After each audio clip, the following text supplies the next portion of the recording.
Assalamu alaikum.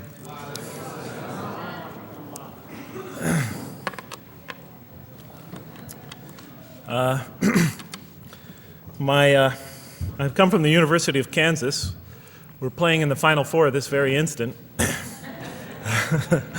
So I want to let you know that you've asked a lot of me today. No, I'm just joking.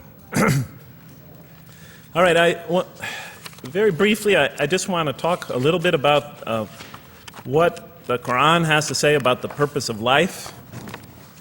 I think this is an extremely important subject, especially for Muslims living in America, because we're sort of a minority, a new religion here, and many people are interested in what we believe. And I think the primary question that people want answered when they first consider another religion is how that religion views the purpose of life, the purpose of of our existence here. And so I'm going to begin, though, talking about an atheist point of view, because I want to talk about what sort of answers the Qur'an might have for an atheist. So to begin this, I need to talk for about 5 or 10 minutes about what I believe contributed to my becoming an atheist, because I grew up in a Christian family. And then I'll talk for about 45 minutes or so about what I experienced in the Qur'an and how that sort of changed my perception. So it's very simple. But my wife always says I should summarize what I'm going to do before I talk, because it's easy to get lost in my speeches. And my wife doesn't have a lot of confidence in my speaking ability. Okay, so let me start out by mentioning that my mother certainly played no role in my becoming an atheist. My mother was a wonderful woman, a beautiful lady. She had tremendous dignity and class. The neighbors loved her. She was a registered nurse, and she put in many extra hours at the hospital. She worked in the ward that dealt with dying patients, and when I would come and pick her up late from work at night, not all the patients, but many of the patients would drag me over and talk to me and tell me what a wonderful woman my mother was. When she died, her funeral was packed, and person after person that came up to me had a story to tell about my mother and her goodness. Time and time again, people described her as, "Jeff, your mother is a true saint." She was a deeply religious woman, a great mother, a great teacher, a gentle person. She never cursed. I never heard her curse, swore, ever in her whole life. Never heard her speak to anybody rudely or speak about anyone rudely. She was a tremendous example of a truly religious person, and she didn't wear it on her sleeve. It was just slowly but surely you could see it just in her day-to-day interactions with people. My father, on the other hand, was a difficult man. My father, for some strange reason, had this tremendous rage inside him. I don't know where he got it. He had this terrible violence inside him. And every night he would try to quell that violence with hard drinking. And his drinking, though, only made him all the more volatile. Because my father could be laughing and joking one minute, and he could fly into an angry rampage the next for some unexpected reason. You never know what would trigger it. And once he flew into that angry rampage, it would take, he would just go wild in the house would be in havoc, and he would rage on and on and on, and it would take an awful lot of liquor and several hours before he would finally go to sleep. And this would happen night after night after night. And so my 4 brothers and I was the 4th in line. My 4 brothers and I lived a frightening and precarious childhood. But I'd have to say the worst of it was watching my father regularly taunt and threaten and abuse my mother. And it would happen day in, day in, day in, day out, night in, night out. And it was a never-ending nightmare. You see, it's really not so bad when you're the target of your father's violence. You might think it's bad when a child is the target of their father's violence, but it's really not all that bad. At the moment of attack, you're really not thinking about anything except your own survival. When he's firing punches at you or kicking you on the ground or chasing you throughout the house, or when he's threatening you, "I'm going to hurt you, bad boy," you're not thinking about anything at that moment except escape. While all that's going on, you're not thinking about the aftermath or consequences, the psychological repercussions or anything like that.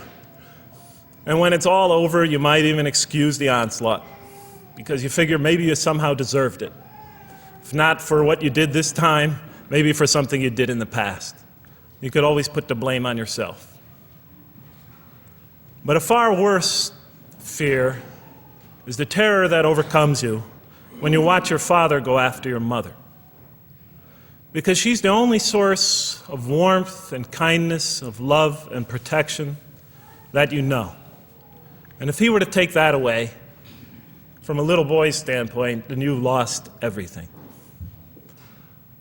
But far worse than the fear is the guilt. And it comes over you from several directions. First of all, there's the guilt that comes at you upon you from the growing antipathy you have towards your father. Because we're taught to love and respect our parents, and we are born with this natural bonding attachment to them. But when you watch something like this happen night after night after night, and this rage is growing inside you, you're being pulled in opposite directions. Then there's also, of course, the guilt that comes when you think that you might be the cause of this night's violence. Maybe something you said or did that you didn't even realize triggered it.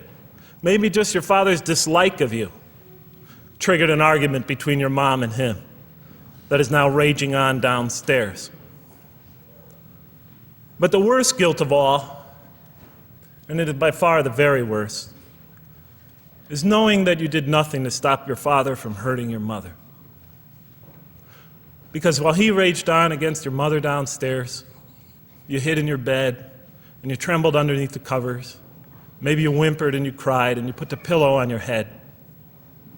And thus, you traded personal respect for personal safety.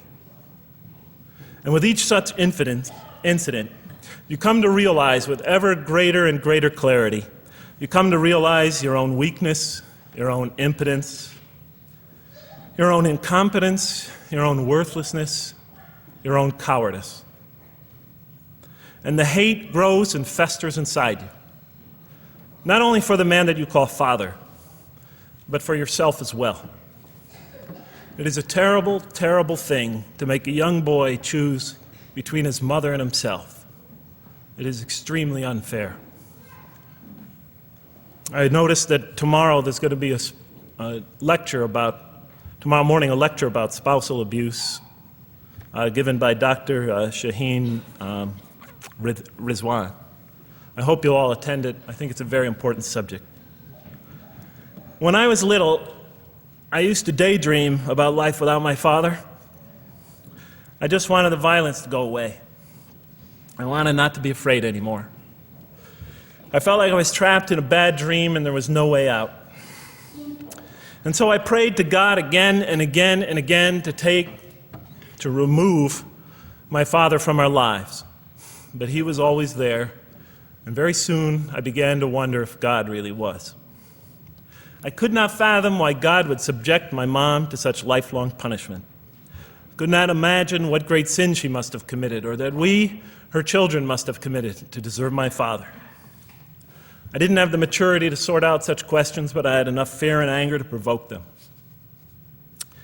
I was too young to see the wisdom in allowing my mom to suffer the violence and abuse of my father. I was too young to understand why God would let innocent children tremble night after night after night in their beds, fearing that they might not see their mother the next morning. I was too young to see how the mercy of God could even extend to my father with all his terrible failings. All I could see in my world was chaos and violence and fear, and so it became easy for me to question the existence of God. And I began to do that at a very early age. I'll even say that the turmoil of the 60s and 70s That's the age when I was a teenager in the late 60s, early 70s. Only reinforced my skepticism.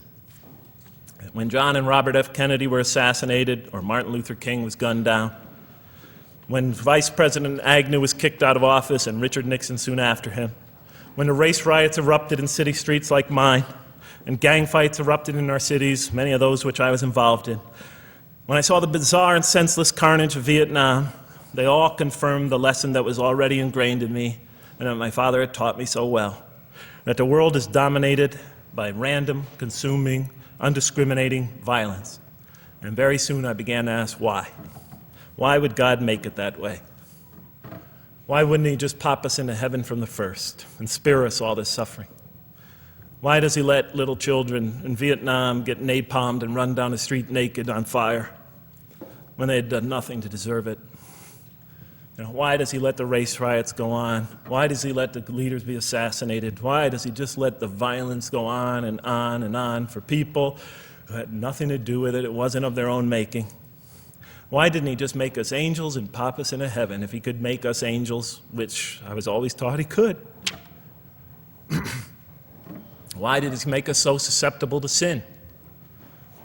Why didn't he make us impervious to it, like he made the angels? Is this the best world he could create, I thought? Is this the most perfect world he could create for our existence, for our beginning?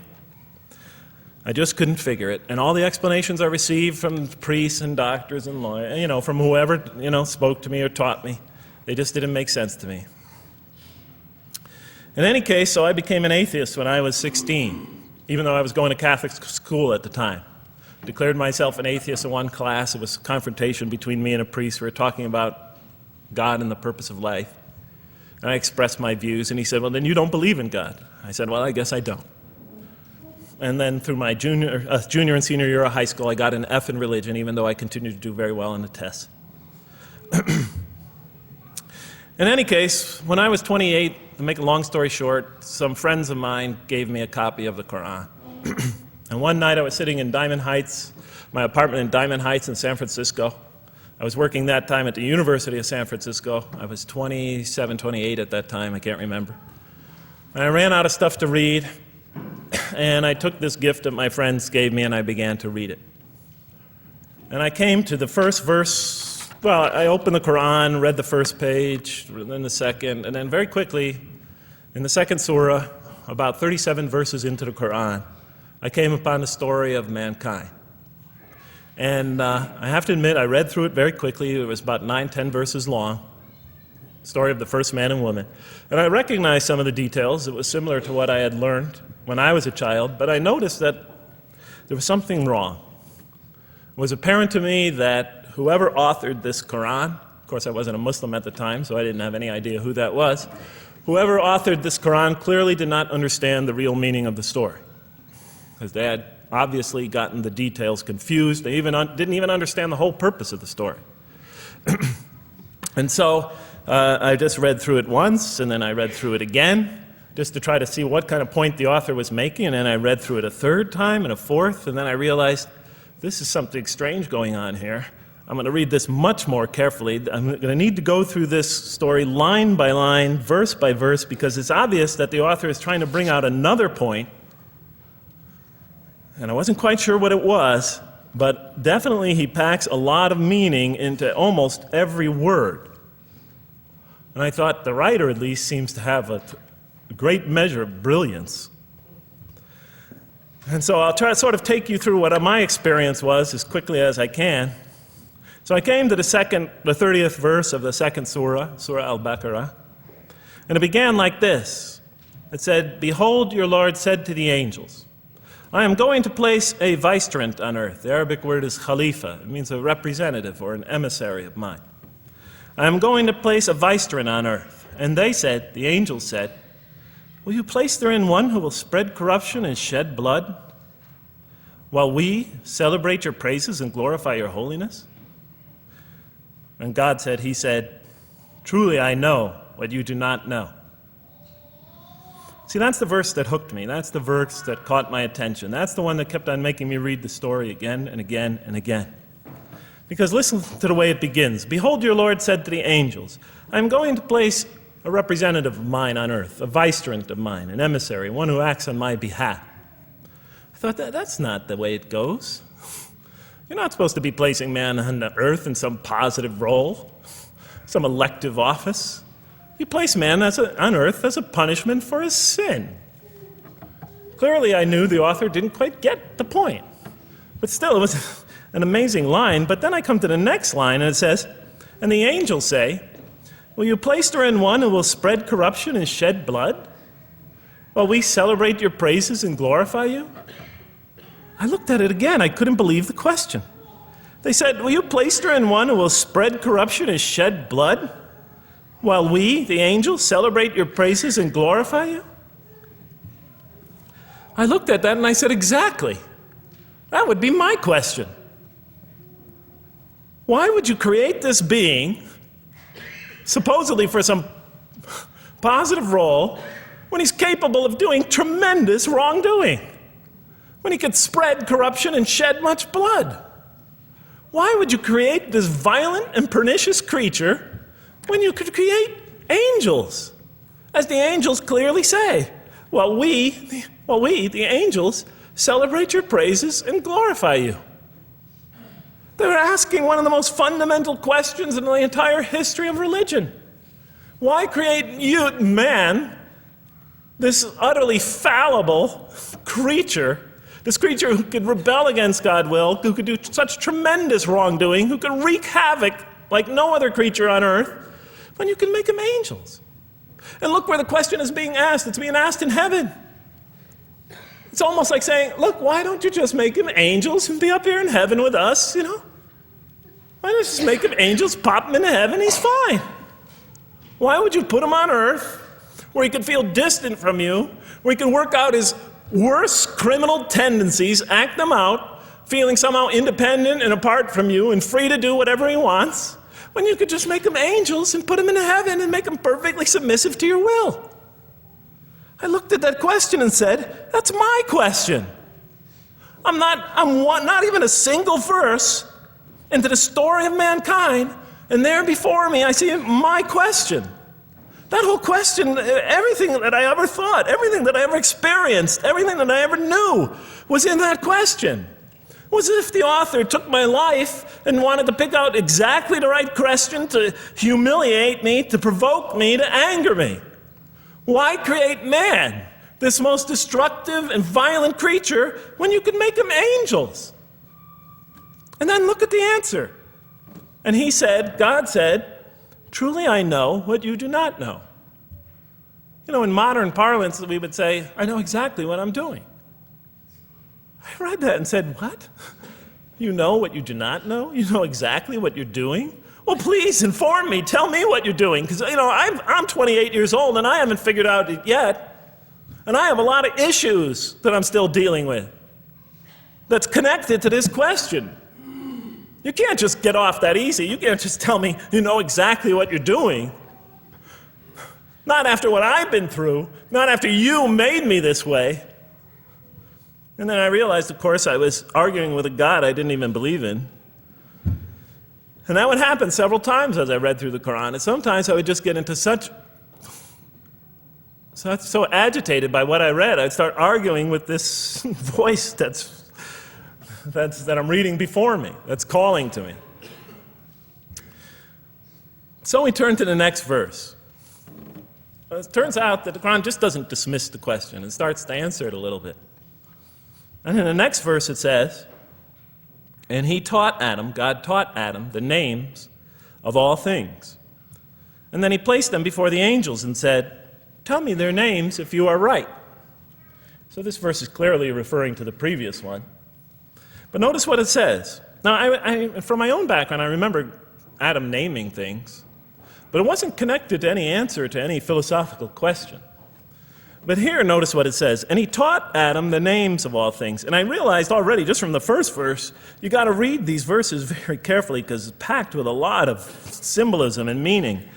And he taught Adam the names of all things. So here we see Adam is not only just a creature who knows how to name things, who's acquiring the gift of language, but he's also a learning creature. God is teaching him.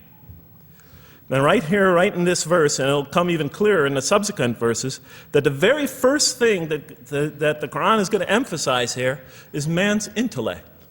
He is a learning creature. He is taught. And what is he taught? What is one of the great intellectual gifts he's given in response to the angel's question? The gift of language. Because through language, mankind can not only learn, but he could learn things not only through his own experience, but he could learn things that other people have experienced of times and places that are hundreds, thousands of years and miles separated from him. And so that all our knowledge becomes cumulative. Every generation learning from the generation before it. I'm learning today from authors I read from other sides of the world that may have existed 2,000 years ago.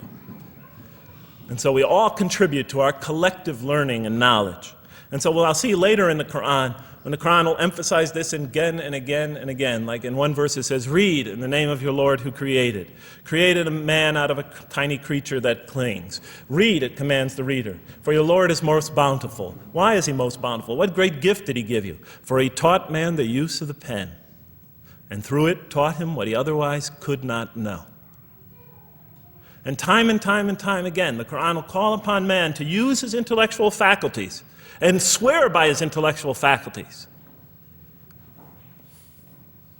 and to use them correctly because they play a fundamental role in guiding him to truth. I never came upon a scripture that puts so much emphasis on the correct use of our intellectual faculties, on the harnessing of reason in helping us attain to faith. And he taught Adam the names of all things. And then he placed them before the angels and said, tell me their names if you are right. Okay, you have this you have this natural question about this creation of mankind. Here, this mankind is a human being, this human creature is a learning creature. He has many intellectual gifts. Here, I'm going to place these things before you. Tell me their names if you are right about man. And what did the angels say? In the next verse they say, glory to you. We have no knowledge except what you have taught us. In truth, it is you who are knowing, the wise. They say this task, this intellectual test that's put before them is beyond their grasp. Notice what they emphasize. We have no knowledge. This would take knowledge. This would take an intellect that they don't possess. In truth, it is you who are knowing, the wise. You got it. It's easy for you. You're the knowing, the wise. You have knowledge. You have wisdom.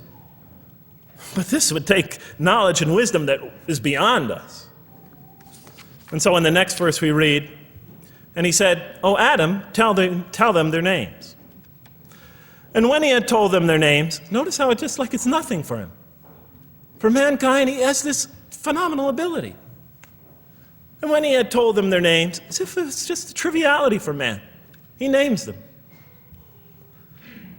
"O Adam, tell them their names." And when he had told them their names, God said, "Did I not tell you that I know what is unseen in the heavens and the earth? And I know what you reveal and conceal?" And he's clearly going back to the angel's question. Yes, you have these natural concerns about the creation of mankind. Yes, he could do these evil things. But look at this tremendous intellect he has. This is something you have overlooked that you haven't considered. And that's clearly the point of these verses. Even though I felt that the author didn't quite, it was as if I realized that he didn't misunderstand the story. He was taking one of the great stories in the history of humankind, one of the fundamental greatest stories in the history of mankind, and molding it and using it as a vehicle for an entirely original message. And God said, "Did I not tell you that I know what is unseen in the heavens and the earth? And I know what you reveal and what you conceal?" In other words, didn't I tell you I know exactly what I'm doing? And then in the next, and didn't I not tell you that I know what you reveal and conceal? I looked at that. What question what did they reveal and what did they conceal? What did their question reveal and conceal? I thought about it for a minute. Oh, it's obvious. What did their question reveal? You just go back and look at the question. It revealed the sinful and sinister propensities of man. I mean, it's obvious, right? Why are you all looking at me like that? You're starting to scare me. You're all looking very serious. Am I losing you? Wow. Okay. So, they revealed the sinister and evil propensities of man. But what did their question conceal? And all you have to do is think about it for a minute. Human beings, yes, they could do evil. Yes, they could do wrong. Yes, they could create misery. But they could also do exactly the opposite. They could choose to do evil. They could choose to do tremendous good. They could choose to do tremendous violence. They could choose to show tremendous compassion. They could choose to live by falsehood. They could choose to live by the greatest truths. They could be terribly ugly. They could be terribly beautiful. And up until that point in my life, I, like the angels, that only saw one side of the coin. For the first time when I read that verse, believe it or not, it was an eye-opener for me. I had always been obsessed with the evil potentials of human beings. When I read that verse, I realized that, and I had a great example right in front of me with my own mom, I realized that I had been blinded by only one side of human nature. So we go on to the next verse. And behold, we said to the angels, bow down to Adam, and they bowed down. But not so Iblis. Iblis is like the father of Satan. Satans, satanic beings, forces, creatures, existences. He refused and was arrogant. He was of those who reject faith. An interesting statement. And behold, we said to the angels, bow down to Adam. And they bowed down. Bowing down could symbolize two things. Bowing down could symbolize the superiority or potential superiority of one being over another, and so they bowed down to them. Bowing down could also mean that they serve that creature in some respect. Of course, the Qur'an says that all beings serve God, all created beings serve God. But this verse seems to be indicating, and the rest of the Qur'an will make it clear, that these angelic beings, these angelic entities, will serve the development of mankind. We'll even see later that the satanic beings serve the development of mankind. Both forces, angelic and satanic, will serve the development of mankind. Because one will present man with a choice to do the most altruistic things. The other will simultaneously try to influence man in the opposite direction. And so human beings will be moral creatures, and will have to make moral decisions. And it's in those moral decisions that they will grow spiritually and morally as human beings. And they'll take that into the next life. And the angelic and the satanic forces will be catalysts for those moral choices that they make. They will heighten the human being's awareness of the rightfulness and the wrongfulness of the choice he's about to make. And the self, the soul, the nafs, as they say in Arabic, will have to make the ultimate choice between good and evil. And that choice, that test will come again and again and again as human beings either grow or decline. And those tests will come again and again and again to try to help him towards his spiritual evolution, to bring him back. But that choice is ultimately ours. But I'm getting ahead of myself. And so we said to the angels, bow down to Adam, and they bowed down. But not so Iblis. Iblis is Satan, this rebellious force, this evil prompter, the one who whispers into the human heart. He comes into being. And with the introduction of Satan, we have the introduction of evil, that evil influences on human beings. And notice why Iblis does not bow down. He refuses because he was arrogant. You know, we often hear what's the root of all evil? In the West, it's always money, greed, etc. Here the Qur'an says that, seems to be saying that the root of all evil is not always material wants. It's not always money, it's not always greed. At the heart of evil is arrogance, putting yourself above all others, of assigning to yourself special priority and neglecting the rights of others, of pride and arrogance and envy, the source of evil. He was of those who reject faith. I looked at that verse and I said, okay, I mean, I get why you would create angels, to sort of influence man in a positive direction. But why in this story now are you introducing Satan? What sort of role was Satan play? And then, of course, you just think about it for a minute and you say, yes. The story is telling us that on one hand, we have these magnanimous urgings come from one direction. On the other hand, we have these satanic urgings coming from another direction. In other words, the Qur'an is telling us that man is not only a learning creature, but he's a moral creature. He has understanding of right and wrong. And God infuses those, allows those influences to come to him. Man is not only an intelligent being, but a moral being. And so, the Qur'an is not all that difficult to understand. You just sort of read it, I found, and you just sort of follow your nose through it and see what it's saying. I'm sure, as most of you in this audience know. Okay, so we see that man is not only a learning creature, but he is a moral being as well. There's another verse in the Qur'an that says, by the soul and that which whispers into it, or which breathes into it. It's morality, it's immorality, and it's God consciousness.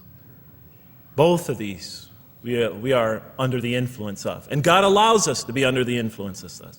He creates us to be exposed to both influences. And then the verse says, truly he is successful, who causes it to grow. Causes his soul, his self, his real self to grow. And truly he is lost, who stunts it, who disallows, who destroys his personal growth. So mankind is not only an intellectual being, but a moral being. And we said in the next verse, O Adam, dwell you and your spouse in the garden, and eat freely thereof what you wish, and eat freely thereof what you wish. But come not near this tree, for then you will be among the wrongdoers. I looked at this verse and I was starting to wonder if the author was drifting back to the old story again. I was confused. And we said, O Adam, dwell you and your spouse in the garden, and eat freely thereof what you wish, but come not near this tree, for you will be among the wrongdoers. I thought it was drifting back to the old story. Man sins, man's punished for his sins with earthly life. Maybe the author is drifting, he had a good idea, and now he's drifting back to the sort of traditional story. Maybe he couldn't make his mind up what story he wanted. Except for a couple things about this verse, and this happened with almost every verse as I read through it, is that the whole tenor of the passage is sort of not what you would expect. I noticed that the Qur'an in this story has a tremendous penchant for understating things. Because it says, and said to Adam, dwell you and your spouse in the garden, and eat freely thereof what you wish, to Adam and his spouse. But come not near this tree, for you will be among the wrongdoers. I mean, there's no sense of God being threatened by the possibility of man eating from the tree. In this story, we don't see in this verse, we don't see that God is nervous at the prospect, that he's threatened by the prospect, that he's anxious about it. The tree that he picks, it seems like he's just picking out any tree. Nothing special about the tree. Go not near this tree, for you will be among the wrongdoers. Satan will later come to him and tell him it's a tree of eternal life, of a kingdom that never decays. Turns out to be a complete falsehood in his part. Nothing special about the tree. It's just a tree. God's not nervous at the prospect at all. In the tradition that I came from, God is threatened by the prospect. He has to put an angel with a fiery sword by to protect the tree, so that mankind never goes next to it again. I'm not putting it down, I'm just pointing out the difference of the story. They're both beautifully told. But he has to guard the tree. Why? Because if they eat from it, they'll become gods like us. So this man, he already has a rebellious nature. Can you imagine if he eats from this tree? No, can't let him get near that tree. But here, just, calmly says, but if you do, you will be among the wrongdoers. God is not worried about himself. He's just warning man, making it clear that if you do this, you've committed a wrongful deed. Again, the whole tenor of all these verses that you read through it is God knows exactly what he's doing. Okay, next verse. But Satan caused them to slip and expelled them from the state in which they were. And we said, go you all down, some of you being the enemies of others, And on earth will be your dwelling place and provision for a time. What? I said. I mean, I was expecting now the rage, the anger, the violence, the jealousy. That's what I was expecting. Okay, they eat from the tree. Where's the rage, the violence? I'm going to punish you now. You're going to sweat on earth. And you're going to suffer, and you're going to stub your toe, and you're going to work, and you're going to labor. And you're going to die there for what you did. And where's the woman? Right? And the woman. Right? She's the one who's going to suffer the most. Right? She'll have to suffer labor pains and monthly cycles. Right? And bleeding and crying out when her children come into the world. And she'll scream out. And worst of all, the greatest humiliation, the man will rule over her. When he's obviously her intellectual inferior because she and the angels she and Satan seduced him, and he just bumbled along and committed a real, wrong deed. Well, I don't mean to make light of it. But the story is obviously different, though. No threat here. As a matter of fact, look at the way it says, "O Adam, dwell you and your spouse in the garden, and eat freely thereof what you wish. But come not near this tree, for you will be among the wrongdoers." Then they make the mistake. But Satan caused them to slip and expelled them from the state in which they were. And we said, "Go all you down, some of you being enemies of others, will be adversaries of others. Some of you will be adversaries of each other, and on earth will be your dwelling place and provision for a time." This is not a deity losing it. If you look at it, on earth will be your dwelling place and provision for a time. That's not the words of a God that has lost, that is really extremely upset. On earth will be your dwelling place and provision for a time. When I walked into the hotel today, and they said, and it's this nice one up there, I don't know the name, I can't remember the name of it, but it has a continental breakfast. And they said, your room will be room 111, and there's a continental breakfast in the morning. I didn't say, I didn't think they were mad at me. Because they said, you're going to sleep here, and this is going to be your provision in the morning. Oh, thank you. But notice something else about this verse. When you read these verses for the first time, I don't know, maybe I'm nuts, and many people think I am. But when you read these verses for the first time, this is just so much that catches your attention. But Satan caused them to slip. I remember, I couldn't get that verse out of those words out of my head. Satan caused them to slip. To slip? The greatest sin in the history of the human race, and it's called a slip? In my culture, slip means, you just momentarily, for a fraction of a second, you lose your focus. It's not a big deal. My Uncle Bob used to always say to me, Jeff, I'm sorry I'm 5 minutes late, I slipped up. The understanding is it's no big deal. It's just a slip. That's what we say when we make a minor mistake. I slipped up. Don't worry about it. Never happen again. A slip, I said? Momentary loss of focus? The greatest sin in the history of humanity? Why we're all here? Why we're all suffering? Why we experience death? A slip? I didn't believe it. I went to my Arabian friends at that time. I didn't know any Arabic. They came to this verse. We went through it line by line. I said, now don't change any words. Just read them one at a time. But Satan made them, and I said, okay, this one right here. What does it mean? Tell me what that means. They looked at it, it says, slip. Slip. And expelled them from the state in which they were. A slip, I thought? But then maybe I was trying to force the traditional understanding, the traditional interpretation. Maybe it was just a slip. After all, they didn't commit murder. They didn't commit robbery, rape, pillaging, assault. They ate a couple of pieces of fruit. It's not the greatest sin in the history of humanity by any means. And then the next verse says, and then they were expelled from the state in which they were. Well, what state were they? Let's see now. Let's go back from where we started. First, mankind is being taught. We see he's an intellectual being. Then we show he's a moral being. Moral being means he's a being that's going to have to make choices. And then God gives him this choice. It's not a huge deal. It's not the gravest sin in the history of humanity by any means. It's minor by any standards. They make it, though. We see that God originally intended to put man on earth as his vicegerent. We see a period of preparation where he's being prepared intellectually, where he's growing as a moral creature. When does God finally put him on earth? What signals that he's ready to begin? He makes his first independent choice. It's not the worst deed in the history of humanity. It's minor on anybody's scale, but it shows that mankind is ready to act on his own, to be his own, to make his own choices, that God has empowered him to make choices, and he's ready to make them and carry them out, and see them most often to their expected ends, if God wills. And that seems to be the only real significance of it. But I thought, maybe I'm getting this wrong. Maybe God just blows off into an angry rampage the next verse. So I look at the next one and it says, and then Adam received words from his Lord.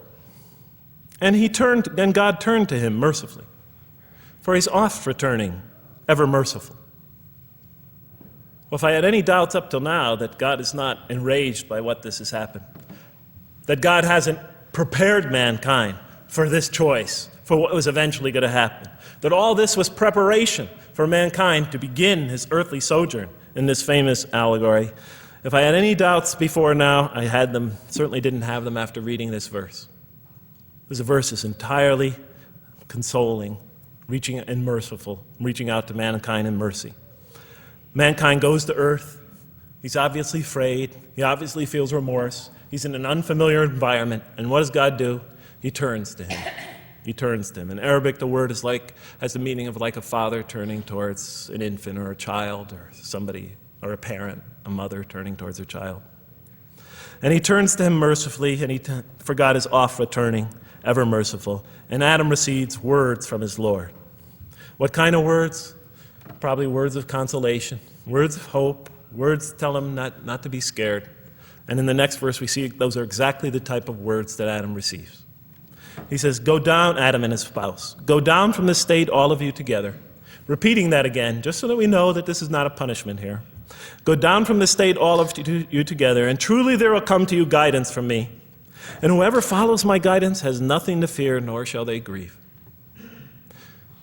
It is an emotional picture.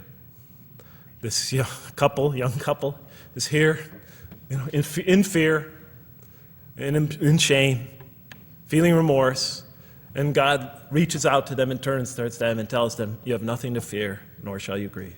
I know this is tough for you, but you've been prepared for it up till now, through your entire existence. It had to happen. This is a necessary stage in your development, in your growth, but just hang in there, follow my guidance, be true to me and I'll be true to you, I'll guide you, I'll help you, I'll do whatever you need. Just follow my guidance and you have nothing to fear, nor shall you grieve. Okay. So I was impressed. I thought this author, whom I didn't know, I thought was extremely brilliant. Because the story is entirely coherent, but it's bringing out entirely new meaning. And it's stressing some things in the human equation that I would never have normally thought of. Actually, I thought these sort of things argued against the existence of God. Here, the author was using them to say, look at these. These play a fundamental role in the purpose of life. What? Intellect. Human beings have intellect. Right. In response to the angel's question, they are moral creatures, and they are subjected to evil and angelic promptings. And they have to choose between them again and again and again throughout their existence. And their growth, which the Qur'an talks about frequently, is going to depend on that. We're here to grow, as we will see. But it emphasizes choice. Human beings are creatures of choice. It also emphasizes suffering. Suffering. Man, that's pretty nice writing. It also emphasizes suffering. Human beings are going to suffer here on earth. That's the first thing that the story mentions. Spread corruption and shed blood? Havoc, suffering, pain? Yes, these three things play essential roles somehow, the story is saying, in our development on earth, in our very purpose of our development. These are the three things we've always had the most trouble grappling with, all theologies have. Why give us intellect if it leads us often to challenge in our minds the existence of God? If we can't reconcile the existence of God with our minds, with our reason, why give us choice if we can choose to do wrong? Just make us angels. Why let us suffer so on earth? Just pop us into heaven. And here the Qur'an is telling that these play essential roles in our attaining of faith. Not only these, of course, it also mentions guidance, God's forgiveness, revelation, etc., angelic forces, satanic temptation. It mentions all these other things as well, but these three essentially really caught my attention. I never expected that these three things would be emphasized. And so as I read through the Qur'an, I looked, anytime I saw anything that seemed to relate to this, I would write down notes and underline it. And I would walk up and down in San Francisco with my pen as I'm walking, because I like to walk about 7 miles every day, and I'd be underlining. My friends would always say, "Jeff, what book are you reading?" And I would lie to them. I'd tell them, "Oh, it's a great novel or something." I didn't want them to know that I was reading the Qur'an. I think they thought I was going nuts. But in any case, so very quickly, I was wondering, does the Qur'an really emphasize reason? Does it really emphasize choice? Does it really emphasize suffering? How much more time do I have, Madam Speaker? 35? 25, okay.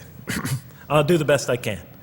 So let me just try to indicate to you, as I read through the Qur'an, and I'll try to get through this quickly because you guys look tired. And I know you're interested to find out how that basketball game is turning out. Let's see, does the Qur'an really emphasize reason as essential to human growth, to this experience we're having on earth, to our very purpose? And the answer is definitely yes. So much so that even Western Orientalists, people who wrote against the Qur'an, said that this is a major feature of the Qur'an, a feature that you cannot miss. Henri Lemens, writing in the early part of this century, one of the famous Orientalists, who wrote very much against Muslims, hoping to unseat them from their religious belief. He wrote, "The Qur'an," and this is his quote, "is not far from considering unbelief as an infirmity of the human mind." Unbelief is, he thought, and he was saying it mockingly, is like, you can't think straight. You're not using your mind right, as my father used to say. Maxime Rodinson wrote at length about the rationalistic approach of the Qur'an to faith. And this rational tone of the Qur'an is one of its most salient features, beyond doubt. I'll just give you a few quotations. One of its fundamental themes is that people ignore or reject God's signs and corrupt religion precisely because they do not use their reason. And the Qur'an will say that again and again and again. The Qur'an says about the disbelievers, they refuse to reason and are a people who do not reason. I have 7 such quotes in the Qur'an. The Qur'an will say, "Will you not reason?"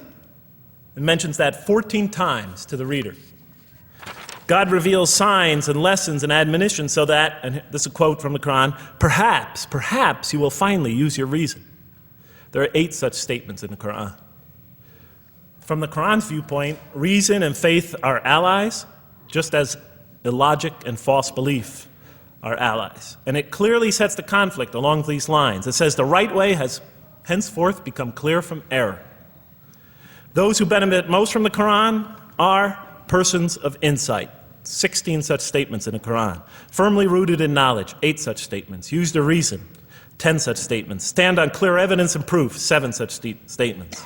Those who oppose this revelation are deluded, 9 such statements. In manifest error, 28 such statements. Ignorant, 15. Foolish, 3. Have no understanding, 9. Only follow surmise and conjecture, 9. And blindly adhere to tradition, multiple times. It states that. In an almost Socratic style, the Qur'an repeatedly quizzes the reader and calls into question his or her assumptions. Again and again, it asks us, what do you think? 18 such statements. Have you considered this or that? 13. Did you suppose? 7. Sounds like a math teacher. Do they not ponder? 2 such statements. Do you think? Do you even think? 18 such statements. The message is clear. To gain truer faith, we need to free ourselves from inherited notions and examine our beliefs rationally. Learning plays a key role in human development. Read, the Qur'an exhorts the reader. For God taught us the use of the pen and taught humankind what it otherwise could not know. In life, nature, and history, in the Qur'an, there are signs and lessons for those who are wise. There are 21 such statements. The Qur'an states over 100 times that it has been revealed to make things clear. I thought the author of this Qur'an must have had a strong mathematical insight, a natural mathematician. All throughout, when I was reading, I was trying to imagine what he must have been like. God teaches humanity both directly and indirectly, and sometimes so subtly that we are unaware of his instruction. Thus, he tests us in multifarious ways.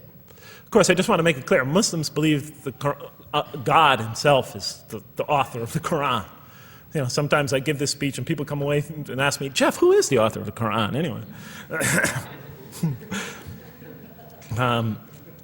But I didn't know. So I was just trying to figure it out. Repetition is indicative of the importance given to certain ideas. It should be observed that the Arabic word for knowledge in the Qur'an, ilm, appears 854 times in the text in its various forms. It's one of the most frequently occurring words. So the Qur'an really does put great emphasis on reason in our spiritual quest. Does it put great emphasis on choice? Well, here's what it has to say. Let there be no compulsion in religion. The right way is henceforth clear from error. It's a choice, and it must be freely made. And it's a choice between correctness and error, between right and error, between reason and falsity. Had God willed, he could have indeed guided you all, it says in the Qur'an. I went, why not, I thought. Why not just guide us all? Why let some of us choose to go this way and that way? The Qur'an was constantly provoking me as I read it. Do not the unbelievers know that had God willed, he could have guided all mankind? Oh, do not the believers know that had God willed, he could have guided all mankind? Okay, I'm an unbeliever, I thought. Tell me, why didn't you guide all mankind? If you want us to be in conformity of your will, just make us that way. And if we had so willed, we could have given every soul its guidance. Why did you let us be creatures of choice? Just program us to do the right thing. Never make a wrong choice. Had God willed, he could have made us all one community. He could have made us clones of one another. But he didn't. It wasn't part of his plan. Enlightenment has come from your Lord. He who sees does so to his own good. He who is blind is so to his own hurt. It's your choice. It says it again and again in the Quran. Remember when I was reading this, I was a disbeliever. And this scripture is constantly reminding me, it's your choice, Jeff. It's no compulsion in this. It's your choice. It's up to you. You're probably not reasoning correctly here. Think a little harder. Come on, try. It's just a few more steps. And whoever is guided is only to his own gain, and whoever is stray, I am only a warner. It's your choice. We have revealed to you the book with the truth for mankind. He who lets himself be guided does so for his own good. He who goes astray, it's to his own hurt. It's his choice. There are many, many such references. I'll stop there. But you get the point. The Quran clearly emphasizes that choice plays a key role in our development. But what about suffering? Suffering's the biggie, right? That's the real major question. What does the Quran have to say about suffering? Because every religion deals with suffering in a different way. It's either something you have to be saved from, and so some religions stress salvation, or it's something that you have to sort of transcend through meditation and training so you can sort of not feel it so much, get above it and beyond it. Some religions see it as primarily punishment. Some see it as, some of the more ancient religions see it as the result of the precarious and whimsical, control of many gods working against each other, playing with human beings. Different religions have dealt with it in different ways. But almost all of them, I would indeed say all of them, have sort of seen it as something not so good. But let's see what the Quran has to say about it. Something to be avoided, to transcended, to be saved from. The Quran says just the opposite. You are going to experience it. You will suffer in this life. And it plays a fundamental role in your development and your growth and in what you are to become. This scripture didn't just say you're going to experience it. It said you should embrace it. You should struggle through it. Your life should be a struggle, it says. It should be a jihad. Yeah, right? But that's what it says. Jihad means struggle. When the Quran most says jihad, it's very seldom, it's most often not in the context of fighting. Qital is the Arabic word for fighting. But it says even in the Mecca verses, long before Muslims had to defend themselves against their oppressors, it mentions that you have to struggle in the path of God.